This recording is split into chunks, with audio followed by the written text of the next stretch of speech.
Traveler, if you toss a coin in this well, your wish will be granted. Oh no, that's way too big. Please, no, take that back, please.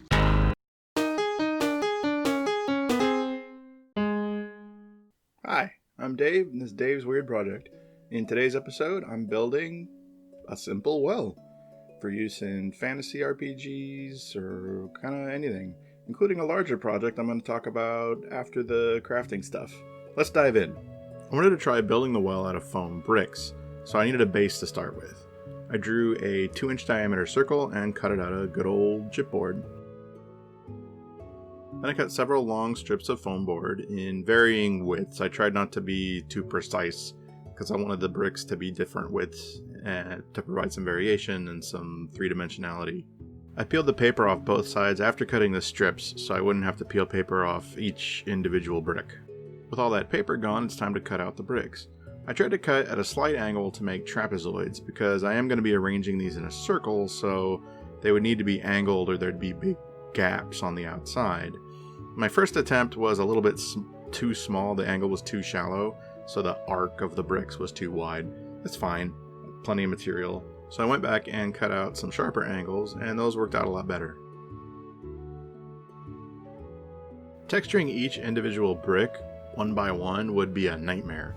Luckily, the internet has brought us all together, and I was able to learn from several different crafters how to use rocks and some sealed Tupperware to roughen up all the bricks at once. Thank you to Blackmagic Craft and Bard's Craft and many others that have taught me this technique. Now that all the bricks are ready, we're going to take them and glue them onto the base in little rings, with each ring rotated from the one below it so that the gaps below are covered by bricks above. 3 rings in height seemed about right based on my little Imperial Guard that I keep standing by. I think I forgot to shoot that part. Once all the bricks had dried and stuck to the base, I used a good old tinfoil ball trick to add some texture to all the exposed surfaces. You could do just this instead of adding the steps with the rocks, but that leaves some of the edges a little too crisp for my taste. So the stone part's basically done at this point in terms of construction. Now I want to start making the supports for the eventual roof that's going to go over the well. I took out some popsicle sticks and started cutting out some shapes, just kind of eyeballing it, seeing what I wanted to do. I thought a cool idea would be to carve out basically little stakes at the bottom so I could push them into the stone wall and they would have a good seat there. I think this idea was sound, but I probably should have drilled some holes first. It was kind of hard to push the stakes through, and it smooshed the bricks quite a bit. I did get them in there eventually, and I think they work okay. Yeah, the brick's a little smooshed, but whatever. I don't know a whole lot about carpentry or anything, but I thought a crossbeam might be a good idea that would hold up the roof and connect these two together, so I started working on that. Building things in miniature is all about exaggerating textures. So I took everything apart again and took the planks out and started texturing them with the knife. Basically just long gashes along the length at kind of an angle so they would kind of tear out a little bit. This is to simulate wood grain, and it ends up working pretty well, even if it looks a little goofy when you first do it.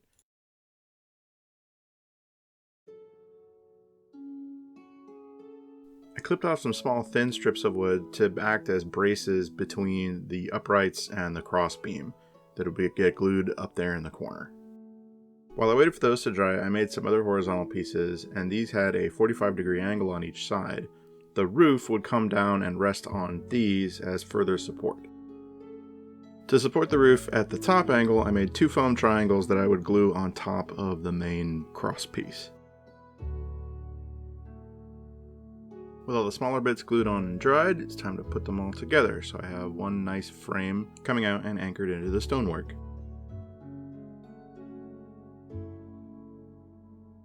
Next, I made the main surface of the roof that I would glue shingles onto.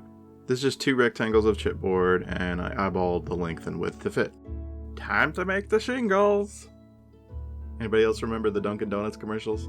Anyway, I'm using a time-honored method where you take strips of cereal box cardboard and you cut slits anywhere from half to 3/4 of the way into it, all along the length. Not cutting all the way, just enough to make the cardboard sort of feathered or fringed.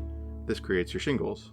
Once you finish cutting these slits, you can go back to some of the shingles and cut off a little bit of the end, doing it at different lengths and different intervals to make it look uneven and irregular. I glued the first set of shingles on so they overhang one edge of the surface of the roof, and then the next one slightly behind that so that they overlap and are kind of angled. I left the shingles to dry on the roof and then glued the horizontal lower supports of the roof onto the uprights. I put on a couple of little pressure clamps that I had laying around. These little things are so handy. Every well needs a bucket, and a bucket needs a rope, and a rope needs something to spool onto, so I got this dowel out, cut off a piece and fit it into the middle to be the rope. Then I made the bucket out of the cap to a little 4-ounce water bottle. I keep several of these around for water for painting or washes or whatever. I drilled a little hole in each side for the handle and then used a staple that was laying around to make the handle. I used some simple sewing thread to make the rope that was going to wrap around the spool and go through the bucket handle. This turned out to be a little bit tricky. I probably should have gotten some thicker twine. Even though it might look kind of out of scale, it would look better and be easier to work with. I like to bring in Corporal McScale every once in a while to just check how things are looking, if stuff looks right. And yeah, I feel like we're doing okay, so let's move on. I cut out one more strip of thin cereal box cardboard to make what I think is called the ridge flashing. It's basically an angled piece that goes on the top of the roof all along the length over the shingles. This will get glued on top after the roof pieces have been put in place and dried. Time for the big scary moment, gluing the roof pieces on, see if I got everything right, and yeah, it looks pretty good. I think I may have made them a little too large. You can kind of barely see under the edge, but overall I'm happy with it. It looks like a well.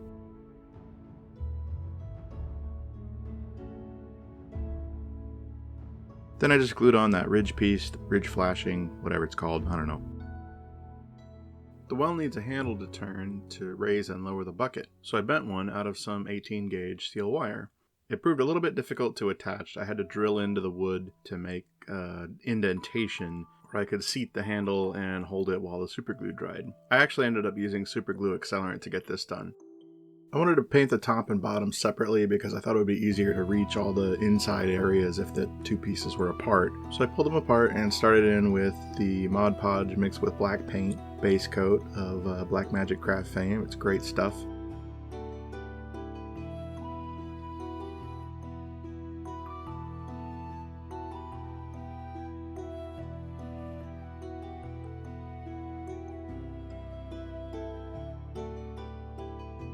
Once that's dry, I started in on the base color for the stones of the well.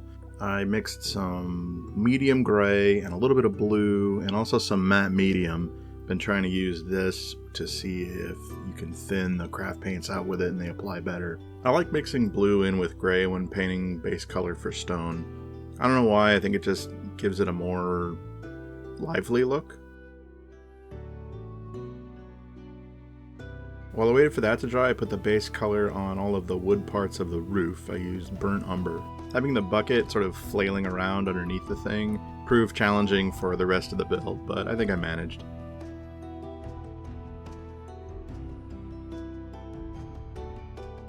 I mixed a little bit of burnt umber with camel, my favorite named color, to make some medium kind of tan to put on the outside of the roof as the base color for that. And I use the same color to paint some of the bricks that make up the bottom of the well. I like to make earthy tones, tan colors, brown colors, mixed in with the gray and the gray-blue for stonework because I feel like it makes it more alive, more realistic.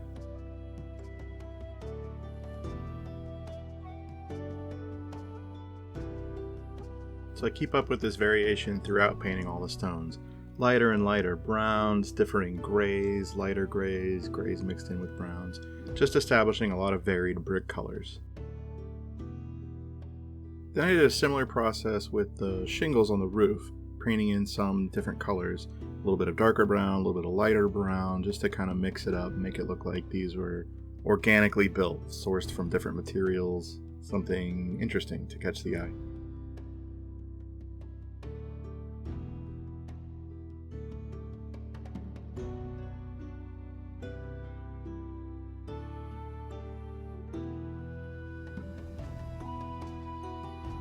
Once all that's totally dry, I mixed up a new batch of black wash using a recipe that I found from Jeremy at Black Magic Craft. I'll have Terry put a link to it.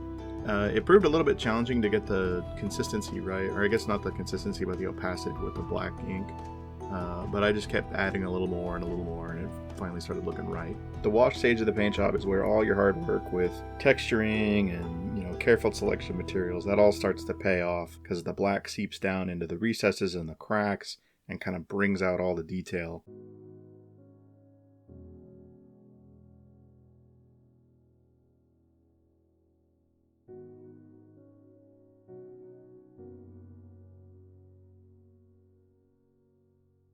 Once the wash is dry, I want to bring back some of the highlights. So I take a very light gray and do an all-over dry brush, focusing on brushing down from the top of the well toward the bottom, to try and catch the upward facing edges of the bricks that are exposed. If you aren't familiar with dry brushing, you basically just get some paint on a brush, make sure the brush is not moist, and then you wipe off quite a bit of that paint onto a paper towel or a piece of cardboard or whatever until it looks like nothing else is coming off. Then you attack your piece from whichever direction seems appropriate. In this case, I'm going down from the top. You use kind of quick, abrasive strokes to have whatever pigment is left on the brush come off in little sparing amounts. Did the same thing with the roof, using the lightest tan to come at it and try to bring up some highlights there. And at first I was coming down from the top, but then I realized I should probably be coming up from the bottom, catching the lips of each shingle. And I think that came out looking really nice. And I hit the wooden parts with this same tan color as well, just to kind of hit the edges and hopefully the edges of any of the texture. Moss grows darn near everywhere, so I put some green in between some of the bricks on the edges where they come together, and also at the edges of some of the shingles on the roof.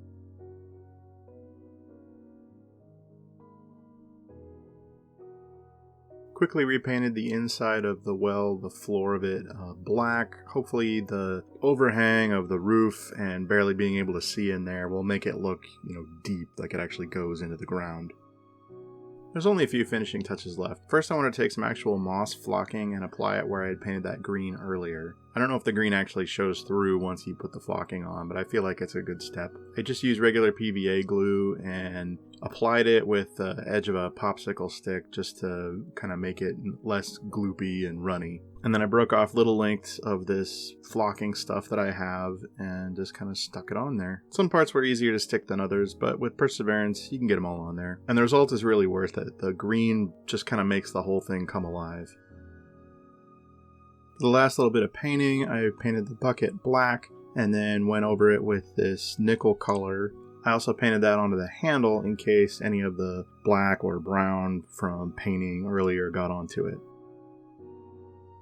Final step before sealing up with varnish is to glue the bucket onto one of the stones right next to the crank. I figure that'll make it look used, like people are still out here using this well.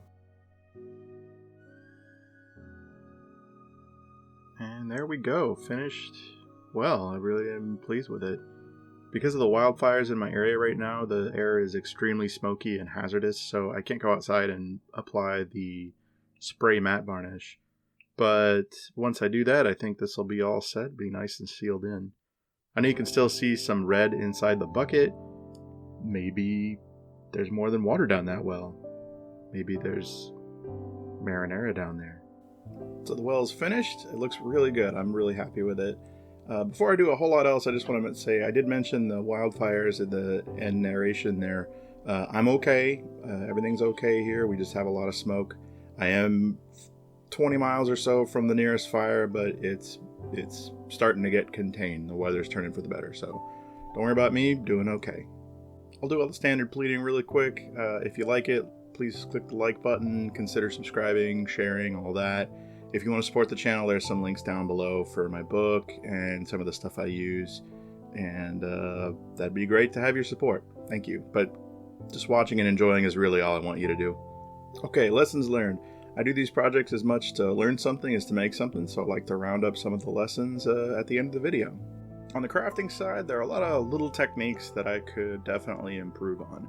When I was cutting the foam strips for the bricks, my vertical cuts were not vertical, so I ended up with kind of parallelogram cross sections on the bricks, which made it challenging, still cool, and the resulting texture was neat, but bricks are supposed to be fairly square cornered.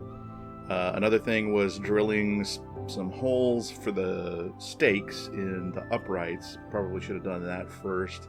That way the two bricks at the top of the stack where they go in wouldn't have gotten as smushed as they did. They end up, I mean, it looks okay, but you can definitely tell that something bad happened to these bricks.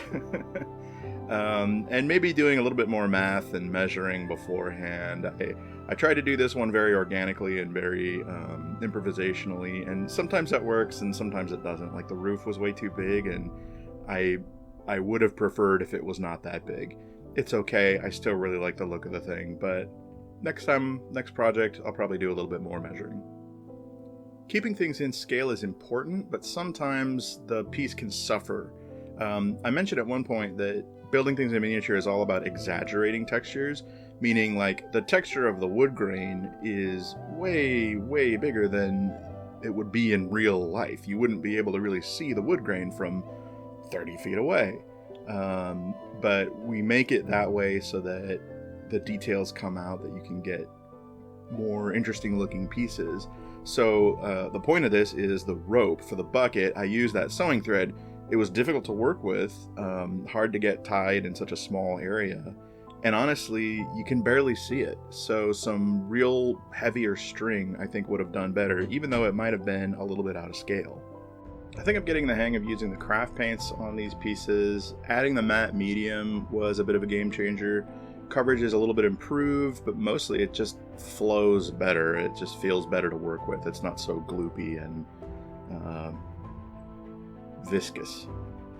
On the video side, I noticed a lot during editing that the camera mount I have, or the phone mount, shakes a lot when I'm doing certain things like dry brushing or cutting, or basically anytime I'm working on the table that the thing is mounted to, it tends to shake that arm.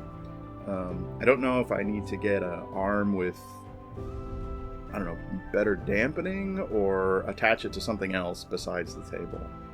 So I'm going to investigate what to do there. I also haven't gotten around to working out how to better normalize all the audio across the different clips to make them all kind of the same volume and tone and everything. I guess I'm kind of scared that that's going to be a huge project that will be really difficult. So maybe that's why I haven't looked into it yet. But I haven't forgotten, and maybe this week I'll definitely get to it. As I mentioned at the start, this is going to be part of a larger project. I'm calling it the Frostgrave project.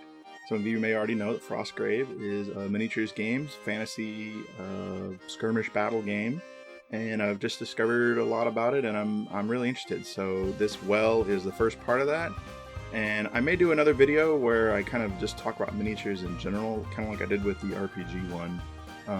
If you really enjoyed that RPG one and you thought it was fantastic or something, then leave a comment. If you thought it was terrible and you never want to see me just talk for 20 minutes again, then let me know that as well. I want to make sure that that's a video that's actually going to land with people and something they enjoy. But regardless, next video will probably be another part of the Frostgrave project. So let me know what you think in the comments, any tips or techniques you've got, and until next time, take care everybody. On the video side, I also haven't gotten her. That's about it. Let me know what you thought in the comments. Oh, wait. And until next time, take care, everybody.